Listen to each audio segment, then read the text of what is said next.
샬롬, 일용할 양식의 길만조 목사입니다. 오늘도 지난 시간에 이어서 이름에 대한 부분 함께 나누는 시간을 갖도록 하겠습니다. 두 번째는 아버지가 이름을 계명한 준 자가 있습니다. 아버지 야곱이 아들의 이름을 계명해 줍니다. 그래서 베노니를 베냐민으로 짓는데 창세기 35장 16절에 보면 그들이 베델에서 발행하여 에브라데 이르기까지 얼마 길을 격한 곳에서 라헬이 임산하여 신이 신고하더니 그가 난산할 즈음에 산파가 그에게 이르되 두려워 말라 지금 그대가 곧 또 등남하였느니라 하며 그가 죽기에 임하여 그 혼이 떠나려 할 때 아들의 이름을 베논이라고 불렀으나 그 아비가 그를 베냐민이라고 이렇게 불렀다 그랬어요. 라헬이 그래서 베냐민을 낳고 죽음을 당하죠. 그래서 베논이라고 불렀어요. 근데 베논이라는 말은 슬픔의 아들이라는 그런 뜻인데 야곱이 다시 베냐민을 오른손의 아들이라고 이렇게 이름을 바꿔주죠. 라헬은 아들을 낳다가 죽음으로 그 아들 이름을 슬픔의 아들이라고 하였으나 야곱이 베냐민이라고 이름을 고쳤습니다. 그래서 이런 것은 야곱이 현명한 판단을 한 것이죠. 또 아버지 요아스가 기드온에게 지어준 이름이 있습니다. 사사기 6장 28절에서부터 보면은 성읍 사람들이 아침에 일찍 일어나 본즉 바알의 단이 회파하였으며 단 곁에 아세라가 찍혔고 새로 쌓은 단 위에 그 둘째 수소를 드렸는지라 서로 뭐라 가로되 이것이 누구의 소유인고 하고 그들이 캐어 물은즉 후에 가로되 요아스의 아들 기드온이 이를 행하였다 하고 요아스가 자기를 둘러선 모든 자에게 이르되 너희가 바알을 위하여 쟁론하느냐 너희가 바알을 구원하겠느냐 그를 위하여 쟁론하는 자는 이 아침에 죽음을 당하리라. 바알이 과연 신일진데 그 단을 회파했은즉 스스로 쟁론할 것이라 하니라. 사사기 6장 32절 그날에 기드온을 여룻바알이라 하였으니 이는 바알의 단을 회파했은즉 바알이 더불어 쟁론할 것이라 함이었더라 그랬어요. 그래서 기드온은 원래 벌목하는 자라는 뜻이었는데 여룻바알이라는 뜻은 바알과 다툰다는 그런 뜻입니다. 기드온이 사사로 세움을 입고 바알의 단을 회파하고 얻은 이름이죠. 세 번째는요, 왕이 이름을 계명해 준 자들이 있어요. 바로 왕이 요셉의 이름을 계명해 주죠. 창세기 41장 44절에 바로가 요셉에게 이르되 바로 나는 바로라 애굽 온 땅에서 내 허락 없이는 수족을 누릴 자가 없으리라 하고 그가 요셉의 이름을 사브낫 바네아라고 하고 또 온 제사장 보디베라의 딸 아스낫을 그에게 주어 아내를 삼게 하니라. 요셉이 나가 애굽 온 땅을 순찬하리라 그랬어요. 그래서 이 요셉은 라헬의 첫 아들로 그가 더하신다라는 그런 의미였었는데 사브낫 바네아라는 것은 세상의 구원자라는 이런 뜻을 쥐어주었죠. 바로 왕이. 또 바벨론 느부갓네살 왕이 이름을 계명해 주죠. 이것은 이제 다니엘이나 사드락 메삭 아벳노고를 바벨론화 시키기 위해서 이름을 이제 바뀌어준 우리나라 같으면 이제 창시계명과 같은 이제 그런 일제 시대의 그 창시계명과 같은 이제 그런 건데요. 다니엘을 뭐라고 했냐면 벨드사살이라 했어요. 다니엘 1장 7절에 환관장이 그들의 이름을 고쳐 다니엘은 벨드사살이라 하고 하나냐는 사드락이라고 하고 미사엘은 메삭이라고 하고 아스라는 아벳노고라 하였더라. 다니엘은 하나님은 나의 심판자라는 하나님이 들어갔죠. 엘이라는 말이 하나님이라는 말이에요. 그래서 하나님은 나의 심판자라는 그런 뜻이고요. 벨드사살이라고 하면 벨이요. 벨은 뭐냐면 이제 바벨론이 섬기던 신입니다. 신이 그 벨이죠. 그 벨이요. 그의 생명을 보존하소서 이렇게 말했습니다. 또 하나냐는 이제 사드락이라고 이렇게 이제 불러줬죠. 하나냐는 주의 은혜라 이렇게 했는데 사드락이라는 말은 태양의 영감이라는 그런 이제 태양신의 이름을 따서 태양신의 영감이라는 그런 뜻을 갖고요. 메삭, 미사엘이라고 이렇게 미사엘은 메삭이라고 이렇게죠. 그래서 미사엘은 강하신 하나님이라는 뜻이고 메삭은 삭 여신에 속했다 이런 뜻이죠. 또 네 번째는 아사랴, 아벳느고. 아사랴는 여호와는 나의 도움이라는 뜻이고 아벳느고는 밝은 불의 종이라 이런 뜻입니다. 그래서 하나님과 관계된 이름을 이방 신과의 관계자로 이렇게 만들어 그런 경우가 바벨론 시대에 있죠. 그런데 우리는 보통 이제 다니엘과 이게 사드락, 메삭, 아벳노고라는 그런 이름으로 또 좀 많이 불려지게 되었습니다.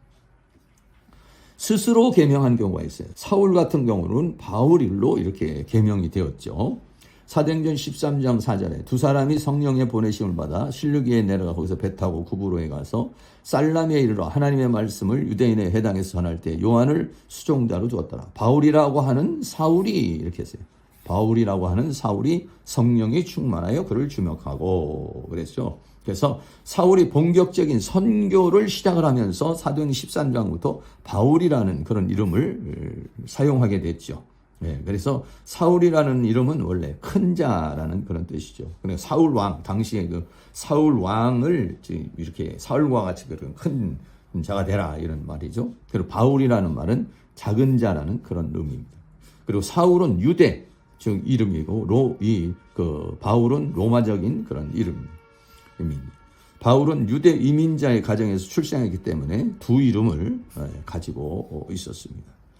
그 외에도 여러 가지 바세바, 바스와, 우시아를 아사라, 또 브리스길라를 브리스가로 뭐 이렇게 한 그런 것들도 있죠. 계시록에서 보면은요, 요한계시록에서 보면은 이기는 자에게 새 이름을 줍니다. 새 이름이라는 말은 이제 카이노스라는 말인데, 이 카이노스라는 말은 어떤 질이나 내용적으로 새로운 것을 갖다 해서 카이노스라 이렇게 말하죠. 그래서 계시록에 이기는 자의 그 시대, 그래서 거룩한 성 새 예루살렘성이 완성이 됐을 때 지어주는 그런 이름이 있어요. 고린도후서 5장 17절 말씀해 보면 그런즉 너희가 누구든지 그리스도 안에 있으면 새로운 피조물이라. 그래서 우리가 예수 믿기 전과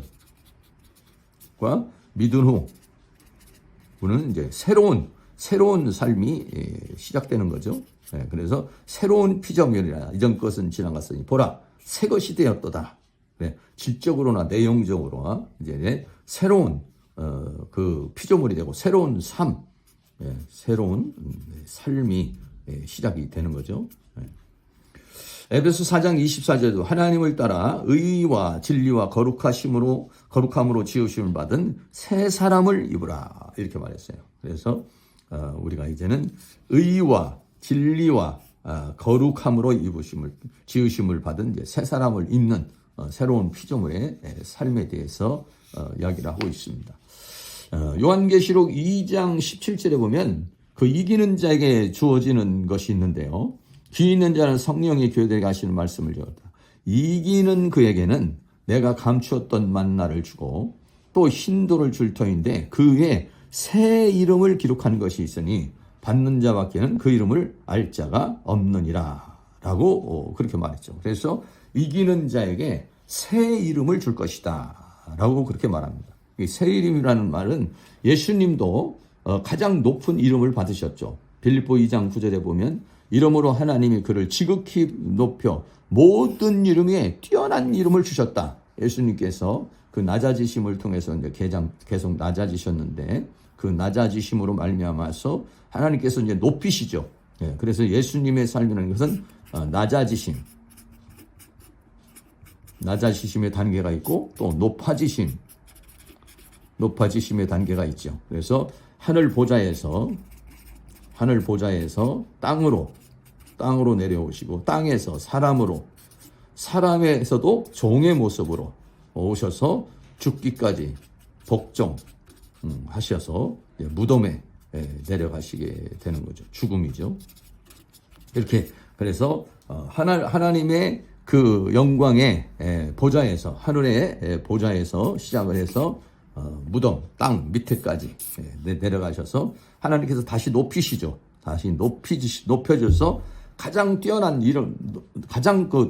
이름을 주셨다. 그래서 하늘과 땅과 땅 아래 있는 모든 무릎을 예수의 이름에 꿇게 하시고 주라고 시인하게 했다라고 그렇게 말씀하고 있습니다. 그런 것처럼 우리도 하나님 나라에서 더 나은 그런 이름을 받게 될 것을 이야기하고 있습니다. 그래서 베드로라는 사람 이름이 원래 페트로스인데, 근데 원래는 이제 시몬이라는 이름이었죠.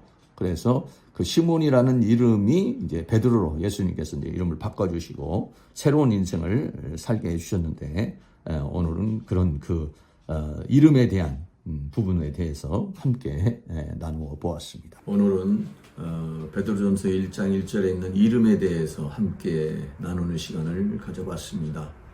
다음 주에는 베드로전서 1장 1절에 흩어진 나그네에 대해서 함께 나누는 시간을 갖도록 하겠습니다.